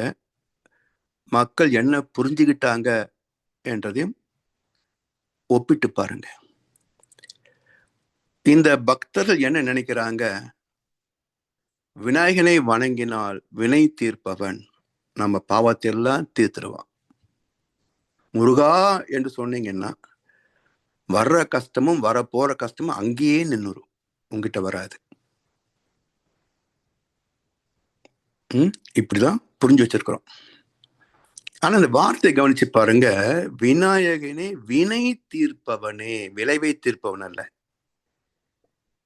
வினை என்பது செயல், இயக்கம். விளைவு என்பது இதனுடைய பலாபலன். அப்ப எதை தீர்ப்பான்? வினை தீர்ப்பவனே என்றால் தீய வினைகளை செய்யாமல் காப்பவனே. வந்த வினை வந்து நிக்குது. 10,000 ரூபாய் தர்றேன், ஓட்டு போடு, வந்து நிக்குது. யார் கொடுத்தான்ப்பா? ஊழல் சரித்திர நாயகன். ஊழலுக்கு இலக்கணம் எழுதினவங்க 10,000 கொடுக்குறாங்க. அப்படியா? எத்தனை வருஷம் ஏமாத்திட்டு இருக்கான் நம்மள? 67 வருஷம் ஏமாத்திட்டு இருக்கிறான். இன்னும் ஏமாறலாமா? யோசிச்சு பார்த்தா வாங்கிக்கோ. அவங்க அப்போட்டு காசா கொடுக்குறான், வாங்கிக்கோ. நல்லவனாக பார்த்து தேர்ந்தெடு. யார் சமுதாய பிரச்சனைகளை, இயற்கை பற்றி பேசுகிறானோ அவனை தேர்ந்தெடு. இலவசம் கொடுக்கிறவன் தேர்ந்தெடுக்காதே. அப்போ வந்த வினை, வருகின்ற பல்வினை. இன்னொருத்தன் வரான், 20,000 கொடுக்குறேன்னு, எனக்கு ஓட்டு போடுன்ட்டு. அவனை அங்கேயே நிறுத்து. யார் நிறுத்துவாங்க? முருகனோடு ஒன்றி நின்றால் வேணான்னு சொல்லிடுவேன். தள்ளி நின்றுட்டா வாங்கி உள்ள போட்டுருவேன். 20,000 கொடுத்தியா? நீ தான் திருட போறியல்ல, 50 குடியா, வாங்கி உள்ள போட்டுக்கோ. அப்போ இறைவனோடு ஒன்றி நின்றால், தர்மத்தோடு சேர்ந்து நின்றால் பாவத்தை தள்ளி வைப்போம், பாவ வினைகளை தள்ளி வைப்போம். அப்போ வந்த வினையும் வருகின்ற வல்வினையும் கந்தன் என்று சொன்னா போகாது, கந்தனோடு ஒன்றி நின்றால் போகும். எனவே விளைவை யாரும் மாற்ற முடியாது. விவேகானந்தர் தெளிவா சொல்றாரு, உனக்கு வரவேண்டிய நன்மையோ தீமையோ தடுக்கின்ற சக்தி இறைவனுக்கே கிடையாது. ஏன் என்றால் சுவாமி சொல்றாங்க, செயலிலே விளைவாக தெய்வ ஒழுங்கு அமைப்பு. விளைவாக வருபவனே இறைவன் தான். எச்செயலிலும் விளைவாய் சிவனையே காண்போம். அவன் தீர்ப்பை யார் மாற்ற முடியும்?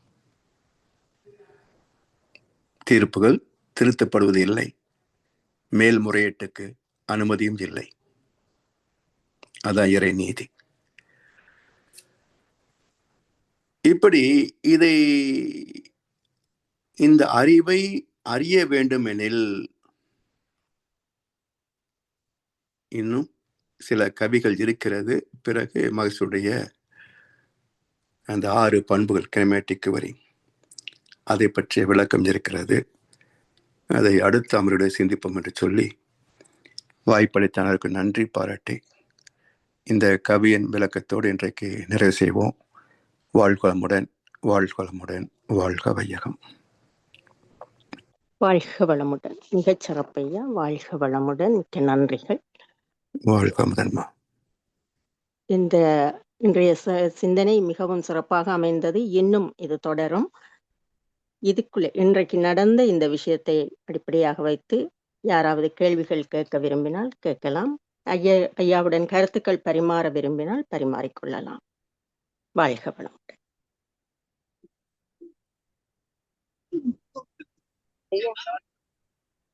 வாழ்க வளமுடன். கேளுங்க.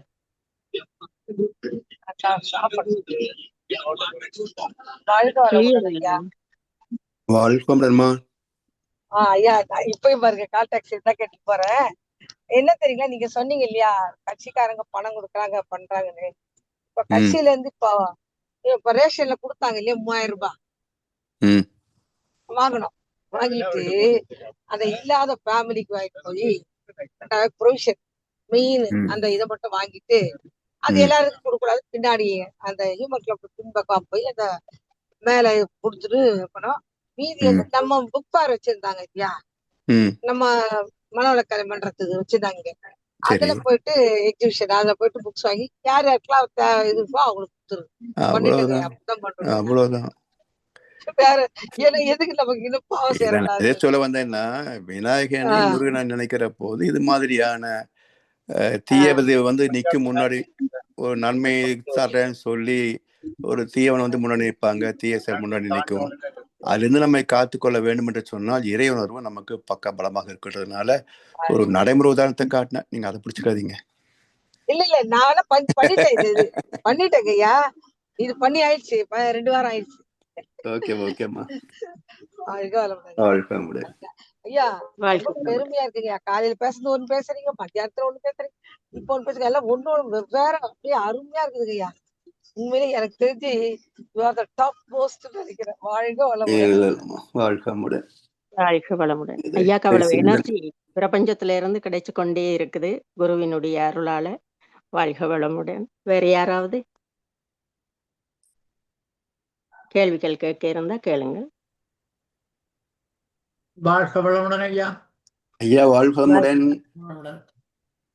ஒரு சின்ன விளக்கம் குறிப்பிட்டு நீங்கள் அதை கொஞ்சம் தெளிவுபடுத்துங்கள். அறிவும் திறன் தான் அறிவு. அறியும் திறன் கிடைக்கின்ற போதுதான் அறிவு. பேரறிவுக்கு அறியும் திறன் உணர்வும் திறன் பெறுகின்ற போதுதான் அறியும் திறன் பெறுகின்றது. அப்ப பேரறிவுக்கு உணரும் திறன் இல்லை, ஆனா அது ஏன் அறிவுன்னு சொல்றோம்? அதாவது அறியும் திறனுடையது அறிவு இல்லைங்களா? அதுல ஒண்ணும் மாற்று கருத்து வராது. ஆனா இப்ப நம்ம புரிந்து கொள்ளக்கூடிய அறிவு என்பதெல்லாம் நம்மை வச்சுதான் நம்ம பார்க்கிறோம் இல்லைங்களா? அப்போ இந்த உணர்புலன் அறிவு இதெல்லாம் ஜீவாந்தம் வந்த பிறகு, மனிதனாக வந்த பிறகு தானே ஐம்புலன் உணர்வுகள். சரி, இதுக்கு முன்னாடி நீங்க கல் மரம் எடுத்துக்கிட்டாலும் மரம் ஜீவன் விட்டுருங்க, கல்லு மண் எடுத்துக்கங்களேன். இப்போ கல்லு மணல்ல கூட அதுல ஒரு அறிவுடைய நுண்மை நிலை இருக்கு. இப்போ நீங்க ஒரு மணல் எடுத்தீங்கன்னா அதுக்கு ஏதோ பல்கினஸ் சொல்லுவாங்க. அந்த மணலை தண்ணியில போட்டு நல்லா சுருங்கணும், வெயில போட்ட நல்லா விரியணும்.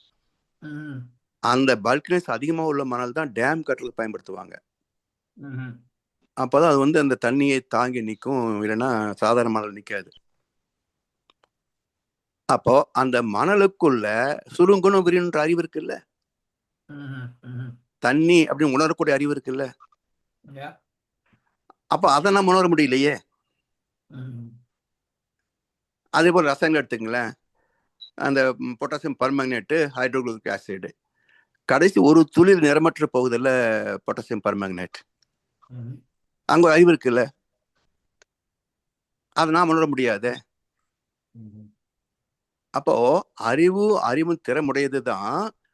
அது பஞ்சபூதங்களிலே ஒரு அறிவு, ஜீவன்களில ஒரு அறிவு, நம்மிடத்துல ஒரு அறிவு இல்லையா? ஆனா இதெல்லாம் நடக்குது அப்படின்றத அந்த அறிவு தெரிந்து கொள்ளுமா அப்படின்னா அதுக்கு இந்த உணர்வு கிடையாது. இந்த உணர்வு கிடையாது. நாம இருக்கிறோம், மக்கள் இருக்கிறாங்க. இப்ப ஒண்ணு இல்ல, 5 ஜீவனுக்கு நான் இருக்கிறேன்னு உணர்வு இருக்கா? அதுக்குள்ளேயும் அறிவு இருக்கு. ஆனா நான் தான் சிங்கம் அப்படின்னு ஒரு சிங்கம் நினைக்குதா? முடியாது. அப்போ நம்முடைய அறிவு உச்சகட்டத்தில் இருப்பதனால் நாம எல்லா பேச்சும் பேசுறோம், எல்லாத்தையும் சிந்திக்கிறோம். இன்னும் சொல்ல போனா இப்போ செயற்கை நுண்ணறிவு எல்லாம் ஜீவகாந்தம் இல்ல, எல்லாம் வான்காந்தம் தான் இல்லையா? ஆமா. அந்த வான்காந்தத்தை வச்சுக்கிட்டு நாம ஜீவாந்தத்துக்கு தேவையான அத்தனையும் அதுல இருந்து வாங்குறோம். அப்ப இந்த அறிவுக்கு என்ன சொல்றதுங்க? நம்முடைய மூளை அறிவை வைத்துக்கொண்டு செயற்கை நுண்ணறிவுன்னு சொல்றோம். அதுல பாருங்க, செயற்கை நுண்ணறிவு, அது பகுத்தறிவு கிடையாது, நுண்ணறிவு. இதை விட நுண்ணி அறிவு தான் பேரறிவு. சரிங்களா? இப்போ எப்படி ChatGPTக்கு இத்தனை விஷயம் தெரிஞ்சிருந்தாலும் எனக்கு தெரியுமா சொல்லுது? சொல்ல முடியாது இல்ல. தெரிஞ்சு வச்சிருக்கு, இத்தனையும் உள்ள இருக்குது, எங்கிட்ட இருக்குன்னு தெரியாது. அதே போலதான் சுத்தவெளி. அப்போ அந்த உணரும் அறிவுக்கு ஒரு தனி பெயர் உண்டாயா? உணரக்கூடிய உணர்வும் அந்த அறிவதை உணர்கின்ற அதுக்கு ஒரு தனி பெயர் வைக்கிறது அப்படி வைக்கிறது இல்ல. அதுதான் பரமாத்மா சொல்றோம். பரமாத்மா. ஏன்னா அது நாம நினைக்கிறது போல உணரக்கூடிய நிலை அப்படின்றோம். அப்ப பரமாத்மா உணரும், ஆனால் அதுக்கு மையப்படுத்திக் கொள்ள முடியாது. உணர்ந்தேன்னு சொல்றதுக்கு ரெக்கார்டு வேணும். ரெக்கார்டு இல்ல. அதனால் அத்தனை உண்மைக்கும் அவன் சாட்சி, மக்கள் அரங்கத்தில் வராது அவன் சாட்சி, சொல்ல முடியாது. அதே போலதான் இது.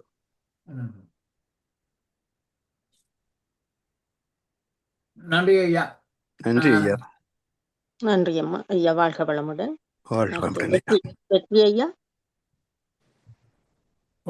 வாழ்க வளமுடன் ஐயா. வாழ்க வளமுடன் ஐயா. சொல்லுங்க. இப்ப நீங்க அங்க சிவா ஐயா கிட்ட நீங்க பேசிட்டு இருந்ததுலேருந்து எனக்கு ஒரு சின்ன டவுட்டுங்க ஐயா. இப்ப நீங்க சொன்னீங்க இந்த கல்லுல மண்ணுல எல்லாம் இப்ப அறிவு இருக்கு, அதை நம்ம சாதாரணமா அதுக்கு ரொம்ப மதிப்பு கொடுக்கறது இல்லை, அதை பத்தி நினைக்கிறது இல்லைங்க, அதுவும் ஒரு உயிர் தான் அப்படின்ற மாதிரி. ஆனா அது நம்ம கிட்ட உள்ள ஒரு சிற்றறிவோட ஒரு குறைபாடுங்களா இல்ல அந்த சிற்றறிவோட? இல்ல குறைபாடு சொல்ல முடியாது, ஏன்னா கண்டுபிடிச்சது நாம தானே. சரிங்க. பல்கினஸ் கண்டுபிடிச்சு அதை டேமுக்கு யூஸ் பண்ற மணல்னு சொல்லி கண்டுபிடிச்சு நாம தானே. செயலுக்காக அவங்க கண்டுபிடிச்சிருப்பாங்கன்னு நினைக்கிறீங்களா? அவ்வளவுதானே தவிர சுருங்குது மட்டும் கண்டுபிடிச்சிருக்காங்க. ஆனா அவங்க அந்த கண்டுபிடிச்ச விஞ்ஞானிகிட்ட இது தண்ணி என்று அறிந்து கொண்டதால் வந்த அறிவான்னு கேட்டா தெரியாது. இந்த மணல் நீரை அறிந்து கொள்கிறதான்னு விஞ்ஞானி கேட்டோம்னா அது சொல்ல தெரியாது. போட்ட சுருங்கு, அவ்வளவுதான் சொல்லுவார். அப்போ இந்த அறிவின் தத்துவம் புரிஞ்சதுனால நாம என்ன சொல்றோம், அந்த மணல் அதை உணர்கிறது. தண்ணியில போட்டிருக்கோம், இப்போ வெயில போட்டாங்க அப்படின்றது தெரியுது. வெப்பத்துக்கும் குளிர்ச்சிக்கும் பேதம் தெரியுது. அதுக்குமே யோசிக்க முடியாது. சரிங்களா? அதனால் அறிவின் படித்தளங்கள் மூலம் ஒண்ணுதான். ஓ சரிங்க. ஆனா அதே இப்ப இன்னொரு கொஸ்டினும் இருக்குங்க ஐயா. அதாவது இப்போ உதாரணத்துக்கு நம்ம இதயத்துல வந்து ஒரு 4 வால்வு இருக்கு. 2 வால்வு வந்து லங்ஸுக்கு அனுப்புது. அசுத்தத்தை நல்ல சுத்தமானதை உடம்புக்கு அனுப்புது. இப்ப அது செஞ்சுக்கிட்டு இருக்கிறத நம்ம வந்து சமயத்துல உணர்றோம். ஓகே, நமக்காக தான் அது செஞ்சுக்கிட்டு இருக்கு. அதுக்கு சும்மா கண்டதை சாப்பிட்டு அதை கெடுக்கக்கூடாதுன்னு நினைக்கிறோம். ஆனாலும் அது வந்து நான் தான் அதை செய்யறேன்றது உணர மாட்டேங்க. அது தனிச்சு நின்று தான் அது நமக்காக செய்யுதுன்ற உணர்வு இருக்கிறது வந்து சிற்றறிவா இல்ல ஒரு இயல்பான இல்ல அந்த புலனுக்கு நாம வந்து இவனுக்காக வேலை செஞ்சுட்டு இருக்கோம் தெரியாது. நம்ம உடம்புக்குள்ள உறுப்புகளுக்கு நம்மள விஸ்வமிருத்த ஆட்டாடிட்டு இருக்கான்னு தெரியுமா? இல்லையா? அப்ப அந்த ஜீவாந்தத்தை கொண்டு உடல் இயக்கங்களை நாமே உணர்ந்து கொள்கிறோம். அந்த குறைபாட்டை நாமே அறிவை கொண்டு கண்டுபிடிக்கிறோம். அதுக்கான தீர்வை நாமே கண்டுபிடிக்கிறோம். இதன மருத்துவம். அதனால் அது அவருடைய இயல்பு நிலையில் அந்த இயல்பு அறிவுன்னு சொல்றோம் பாருங்க. இது பம்ப் பண்ணணும். இந்த குழாய்களை வந்து சுத்த ரத்தத்தை கொண்டு போகணும். அது எடுத்துக்கிட்டு வரும்போது இன்னொரு ட்ராக்ல கொண்டு வந்து உள்ள சேர்க்கணும். இதெல்லாம் ஒரு சிஸ்டம். அவ்வளவுதான்.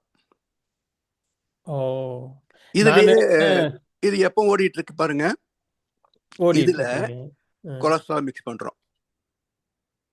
என்ன கொழுப்பு மிக்ஸ் பண்றோம். உள்ள போகுது, கொலஸ்ட்ரால் மாறிடுது. ஓட முடியல, ஓரமா ஒதுங்கிக்குது. அப்பவும் தெரியல, பாதி ஒதுங்கிடுச்சு. பாதி குழாய் அடைக்குது. இப்போ ஹார்ட் அட்டாக்கு ஆரம்பமாகுது. இல்லையா? அப்போ அது தெரியவில்லை என்றாலும் அதுக்கு என்னமோ அது வேலை செஞ்சிருது. அதிகமா கொழுப்பு சாப்பிட்டீங்களா, கொலஸ்ட்ரால் ஜாஸ்தி ஆச்சா, ஓரமா ஒதுக்கி அது தனியா ஒரு அடைப்பை ஏற்படுத்தி விடுகிறது. அதுக்கு தெரியுமா நீ கொழுப்பு சாப்பிட்டு அதனால நான் பண்றேன் வரணும், உனக்கு வைக்கிறேன் பாரு ஆப்பு அப்படின்னு அந்த கொழுப்பு அது கொலஸ்ட்ரால் சேர்த்துச்சா? இல்ல. எல்லாமே அன்கான்சியஸ்லி நடந்து கொண்டிருக்கக்கூடிய இயக்கங்கள். அதுக்கு உணர்கின்ற அறிவு தேவையில்லை. இப்ப நம்ம உடம்பெடுத்து பார்த்தால் எல்லாமே பார்த்துடலாம். இங்கேயே உணர்கின்ற அறிவு நமக்குள்ளேயே பார்க்கலாம், உணராத அறிவையும் பார்க்கலாம். எல்லாமே சாம்பிள் ஆஃப் தி யூனிவர்ஸ் அப்படிங்கிற மாதிரி நமக்குள்ள எல்லாத்தையும் ஆராய்ந்து பார்த்தா புரியும். சரிங்க. நான் நினைச்சேன் ஒரு பேரறிவு வந்துச்சுன்னா நம்ம தான் அதை செஞ்சுக்கிட்டு இருக்கோம். இப்போ வந்து நம்ம அது வீணா போகக்கூடாதுன்றதுக்காக ஒரு செயலை செய்யறோம் வழி. இப்ப நாம தான் அதை செஞ்சுக்கிட்டு இருக்கோன்றப்ப நம்ம வந்து இன்னும் அதை ஒரு உயர்ந்த நிலைக்கு எடுத்துட்டு போலாமோ அப்படின்னு நினைச்சேங்க ஐயா. நம்ம வந்து சிற்றறிவு இல்ல, நம்ம வந்து பேரறிவு, நம்ம தான் அதை எல்லாத்தையும் ஞானம். அதுதானே ஞானம். இப்ப ஞானத்தை உயர்ந்து போக போக இந்த உடலையும் நம்ம மெயின்டைன் பண்றோம் இல்ல. உள்ளம் பெருங்கோவில், உன் உடம்பு ஆலயம். அவரு என்ன பாக்குறாரு, இந்த உடம்பு என்னுடைய கோயிலப்பா, இதை நான் கெடுக்க கூடாது இல்ல அப்படின்னு அவர் கேர்ஃபுல்லா இருந்தார் இல்லையா திருமூலர். அதே மாதிரி நாமளும் வந்து இந்த ஆன்மீகத்தில் பக்கம் அடைய அடைய அடைய தேவை இல்லாதெல்லாம் ஒதுக்கிடுவோம். ஒன்றும் இல்லை, மற்றவங்க சாப்பிட்றாலும் நம்ம சாப்பிட்றோமா, அதே ஐட்டம் சாப்பிட்றோமா, அதே அளவு சாப்பிட்றோமா? யோசிச்சு பாருங்க. இல்லை. ஏன்னா நமக்கு அந்த விழிப்பு நிலை தெரியுது.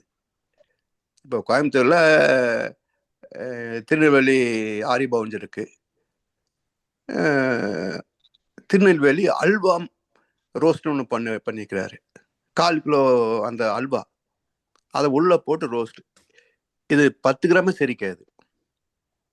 இது அவ்வளவு அல்வா உள்ள போட்டு எப்படி செரிக்கும்? நம்ம பேரு கட்டணும் வேண்டாம்ப்பா அப்படின்றோம். இன்னொருத்த கொண்ட புது ஐட்டம்னு சாப்பிடுறாரு இல்லைங்களா? அப்ப நமக்கு நம்முடைய அந்த உடல் மீது அந்த ஆன்மீகத்தில் மேன்மை அடைய அடைய அடைய இந்த உடலையும் பாதுகாத்துக்கணும், சிரமம் இல்லாமல் வச்சுக்கணுன்ற நிலையில வருகின்ற போது 5ல் அளமுறை போற்றுகிறோம். இது ஒழுக்கப்படப்பட இது சுத்த தேகமாக மாறும். சுத்த தேகம், சுத்த மனசு, சுத்த வெளி. சரிங்களா? சரிங்க ஐயா. மிக்க நன்றிகள் ஐயா. நன்றிம்மா. வாழ்க வளமுடன். வாழ்க வளமுடன். அடுத்து சாந்தி சுந்தரம் அம்மா கேளு. வாய்ப்புக்கு நன்றி அம்மா. வாழ்க வளமுடன். ஐயா, ஒரே ஒரு அம்மா வாழ்க வளமுடன் சொல்லுங்கம்மா. அதாவது இப்ப நம்ம அம்மா இவ்வளவு ரொம்ப நேரம் ரொம்ப ஃபீபிளா, வாய்ஸ் ரொம்ப கம்மியா இருக்கு, கேட்கல. சத்தமா பேசுறீங்க. இப்ப கேக்குதாங்கயா? இப்போ கேக்குது, சொல்லுங்கம்மா. அதாவது இந்த பேரறிவு என்று சொல்லக்கூடிய அந்த அறிவானது தன்னை அறிந்து கொள்ளக்கூடிய தன்மை அதை உணராத காரணத்தினால இறை துகள்ல இருந்து இந்த ஆண் அதாவது மனிதன் வரைக்கும் பரிணாமத்துல வந்து தன்னை அறிந்து கொள்வதற்காக வந்த ஒரு பயணம் தானங்க இந்த அறிவின் பயணம். அதாவது தன்னை அறிவதற்காக வரல, அது தன்னை அறிந்து கொள்ளக்கூடிய அறிவு அதுக்கு இல்ல இல்லைங்கய்யா. நான் யாருன்னு அதுக்கும் தெரியல. இல்ல இப்ப பாருங்க, இப்போ இறைவன் திட்டமிட்டு எல்லாம் படைத்தான்னு சொல்லக்கூடியவங்க இருக்கிறாங்க. ஆமா, திட்டம் போடணும்னு சொன்னா பாஸ்ட் எக்ஸ்பீரியன்ஸ் இருக்கணும், அதுக்கான மூலப்பொருள் இருக்கணும், ஃபியூச்சர் எக்ஸ்பெக்டேஷன் இருக்கணும். இந்த மூணும் சேர்ந்தா ப்ராஜெக்ட் இல்லையா? அப்ப நான் மூளை வச்சு திட்டம் போடுறோம். மூளை வந்த பிறகு திட்டம். இப்ப விலங்குகள் திட்டம் போடுதா? இல்ல பஞ்சபூத திட்டம் போட முடியுமா? அதனால இயல்பறிவுக்குள்ளேயே இயங்கி போயிடும். அப்ப திட்டமிடுதல் சொன்னா மனிதன் வந்த பிறகு மூளையை பயன்படுத்தி, கடந்த அனுபவத்தை பயன்படுத்தி, நிகழ்வு சூழ்நிலை பயன்படுத்தி நமக்கு என்னது வரணும் என்கிற போது திட்டமிடுதல். சரிங்களா? அப்ப இதெல்லாம் அங்க கிடையாது. அப்ப சாமி என்ன சொல்றாங்க? உள்ளது மலர்ந்தது உலகங்களாய் உயிர்களாய். எவல்யூஷன் சொன்னா அது இருக்கிறது வரும், இது கலந்து அது வரும், அவ்வளவுதான். இதுக்கு ஒண்ணு விதியே கிடையாது, இது கலந்து வந்துடும் ஆட்டோமேட்டிக், அவ்வளவுதான். எதுவும் சொல்ல முடியாது இல்லையா? இப்ப ரெண்டு வித்தியாசமான ஒன்றை சேர்க்கிறாங்க, எது ஒன்றும் தெரியாது. உதாரணமா இப்ப இந்த வயக்ரான்னு கேள்விப்பட்டிருக்கீங்களா? ஆக்சுவலா அந்த ரிசர்ச் வந்து ஹார்ட் மருந்து கண்டுபிடிக்கிறதுக்காக கண்டுபிடிச்ச முயற்சி. அது வேற எங்க வேலை செஞ்சது. அப்ப அது போல இதைத்தான் நம்ம கண்டுபிடிக்க போனாலும் அந்த ப்ராசஸ்ல எது எதோட சேருதோ அதுக்கான விளைவு அதைத்தான் கொடுக்குது. நாம தேடினது இருதய நோய்க்கான மருந்து, கிடைச்சது வேற ஒரு சக்தி. அது போலதான் உள்ளது மலர்ந்தது உலகங்களாய் உயிர்களாய். சுத்தொழி திட்டம் போடுறதுன்றதெல்லாம் தவறான வார்த்தை. சரிங்க சரிங்க. அப்ப நம்ம எதை ஒன்றை பார்க்கிறோமோ கேட்கிறோமோ இறைநிலை தான் நமக்குள்ளாக இருந்து அதை எல்லாம் அதுதான். ஆனா அதுக்கென்று ஒரு தேவையில்லை, அதுதான். ரொம்ப நன்றிங்க. வாழ்க வளமுடன். வாழ்க வளமுடன். வாழ்க வளமுடன். அடுத்து செவ்வேளையா நீங்க. வாழ்க வளமுடன். வாழ்க வளமுடன் ஐயா. விநாயகரும் முருகரும் சொல்றீங்க, அந்த விநாயகர்ன்றது அந்த பஞ்சபூதங்களின் கூட்டு, அதுவே முருகர்ன்றது ஏன் மலையில இருக்குன்னா நம்ம மேல ஏற ஏற காந்தம் வந்து அந்த அளவுக்கு இங்கும், அதனாலதான் ஒரு உலகம் சுத்தி வந்தான்னு சொல்றாங்களா? அதனால அதனுடைய கருத்துங்களா ஐயா முருகன்ன்றதுக்கு? அதாவது முருகன் என்பது காந்த கடவுள், விநாயகன் என்பது விண்ணுக்கு நாயகன் விநாயகன். விண்ணின் சேர்க்கை தான் மற்ற 4 பூதங்களும், அதனால் விநாயகர் சதுர்த்தி. முருகன் வந்து காந்த கடவுள். அப்போ காந்தம் என்பது உணர்கின்ற திறம். எங்க உணர முடியும் காந்தத்தை? உணர முடியும், புருமத்தியில. இதுக்கு மூலத்தை உணரணும்னா உயிரை உச்சியில உணரணும். அப்போ இது குன்று, இது மலை. ஆறுமுகமான பொருள் நீயர்ல வேண்டும், ஆதி அருணாச்சலம் அமர்ந்த பெருமான் சொல்லி சிவனை கேட்கிறாரு. இப்ப ஆறுமுகமானது முருகன் இல்லையா? அப்ப ஏறுமையிலோடு விளையாடும் இப்படி எல்லாம் சொல்லிட்டே வந்துட்டு அவர் முருகனு கேட்கல, ஆறுமுகம் ஆன பொருள் எப்படி இந்த 6 வந்தது என்பதை ஆதி அருணாச்சலம் அமர்ந்த பெருமாளே சிவபெருமான கேட்கிறார். அப்ப சிவஞ்சிருக்கிற இடம் இங்க கைலாய மலை, குன்றிருக்கும் இடமெல்லாம் குமரஞ்சிருக்கும் இடம். இது ஆக்னை, அது துரியம். சரிங்களா? சரிங்க ஐயா. கொண்டிருக்கும் இடமெல்லாம் 6 சென்டர், நம்மளுடைய 6 சென்டருடைய ஹெட் அது. ஆமா, சரவண பாபா என்றாலே அழுத்தம், ஒளி, ஒளி, சுவை, மனம், மனம். அதான் சரவண பாபா. சரி, ரொம்ப சிறப்பு ஐயா, ரொம்ப மகிழ்ச்சி ஐயா. வாழ்க்கை வளமுடன். நம்முடைய முன்னோர்கள் எல்லாம் அவங்க பேசிக் டெக்ஸ்ட் போயிட்டாங்க. எதுவும் புரியாத அறிவை எப்படி உணர்த்தணும், அறிவை எப்படி உணர்த்தணும் தெரியாதனால வேதத்திலே சாவி இல்லாம அதை திறக்க முடியாது.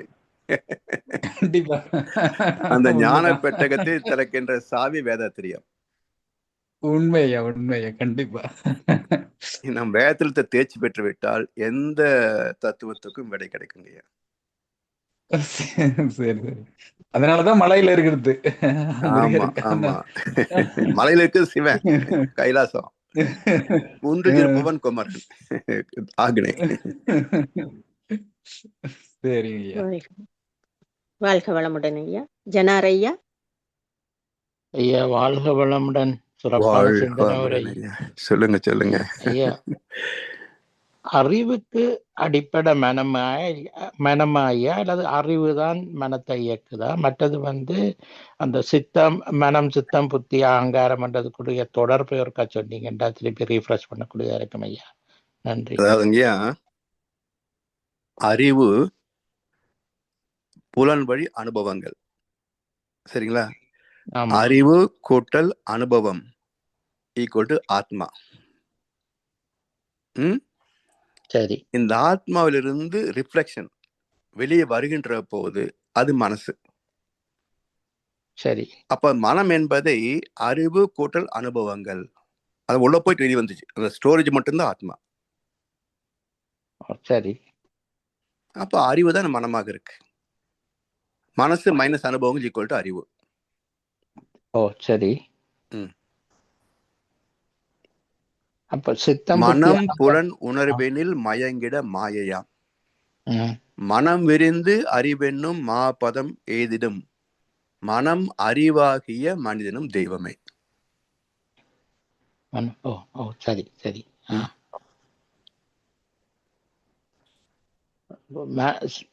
அதுதான் மனத்தின் அடிப்படை சித்தம், புத்தி, அகங்காரம் என்ற மற்றம் உண்டு. அந்த 3 சித்தம், புத்தி, அகங்காரம்ன்றது நான் அப்படின்ற உணர்வு. அது ஆணவம் கூட சொல்றாங்க இல்லையா? அகங்காரம் ஆணவம் சொல்லுவாங்க. அகங்காரம். ஆமா. அகங்காரம் என்பது உணர்வு, நுண் உணர்வு.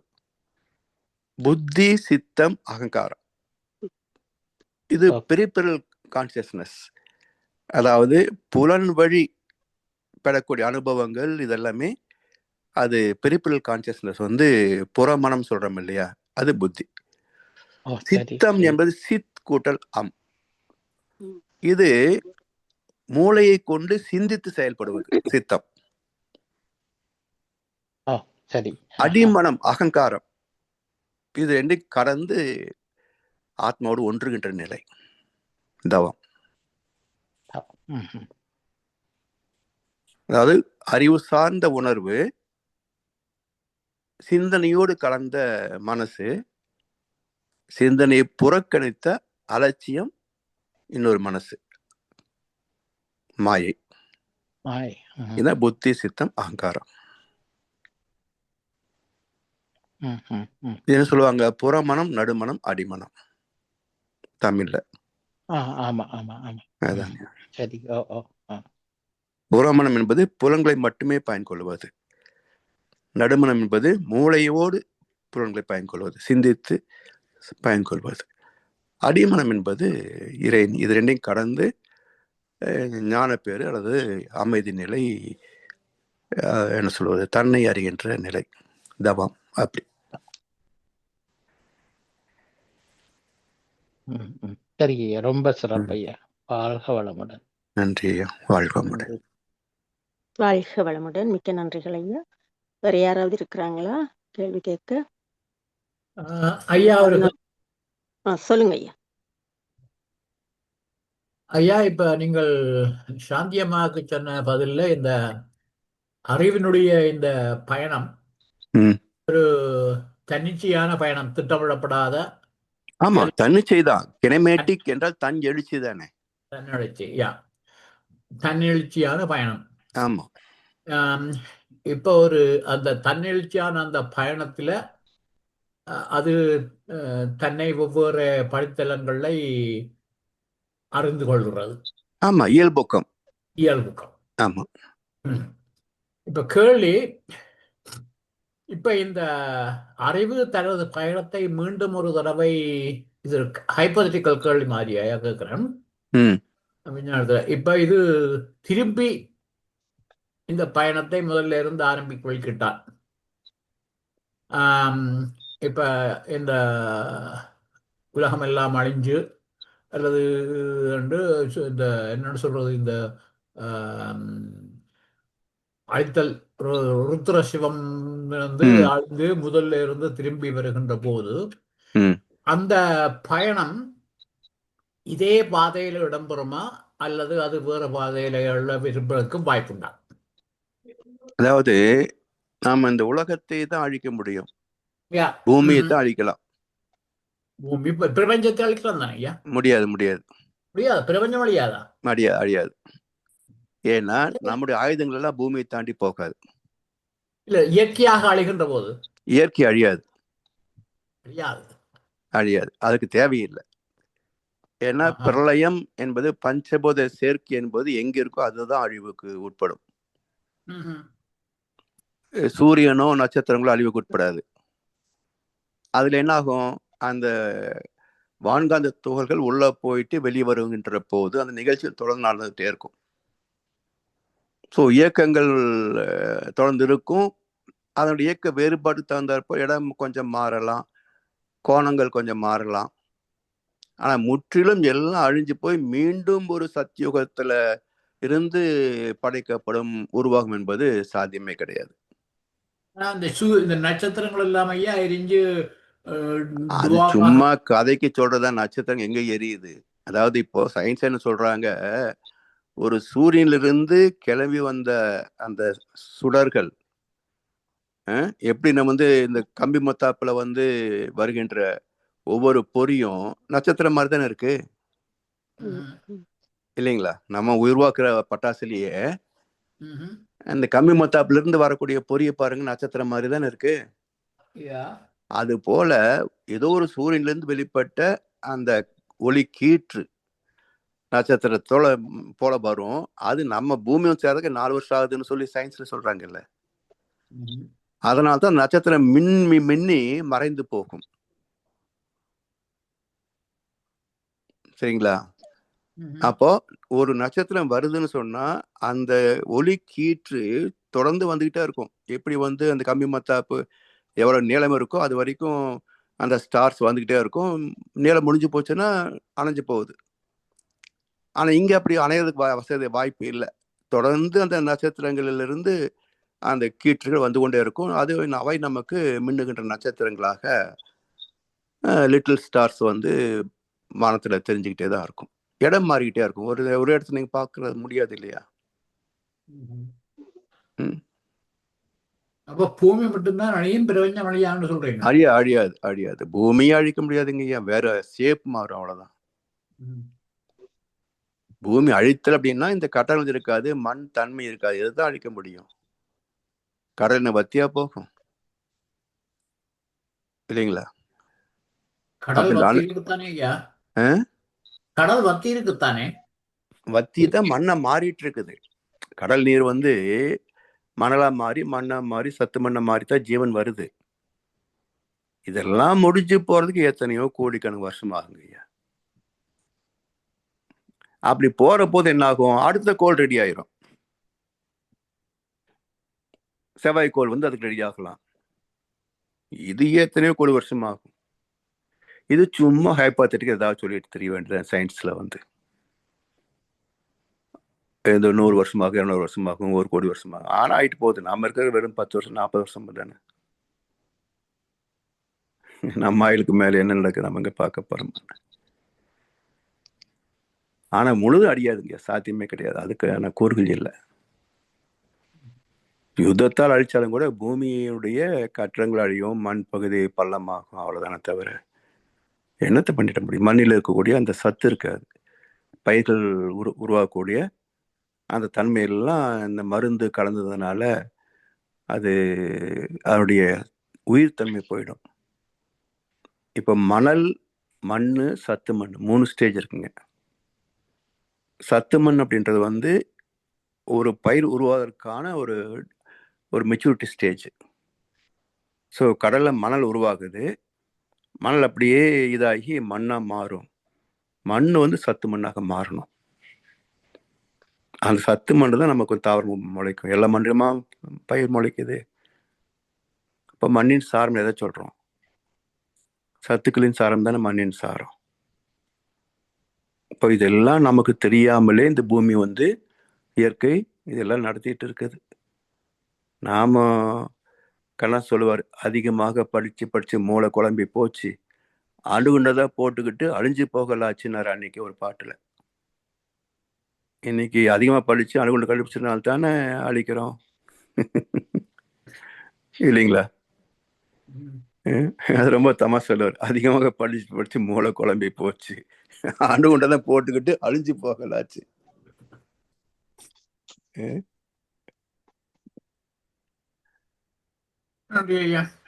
நன்றி ஐயா, வாழ்க வளமுடன்.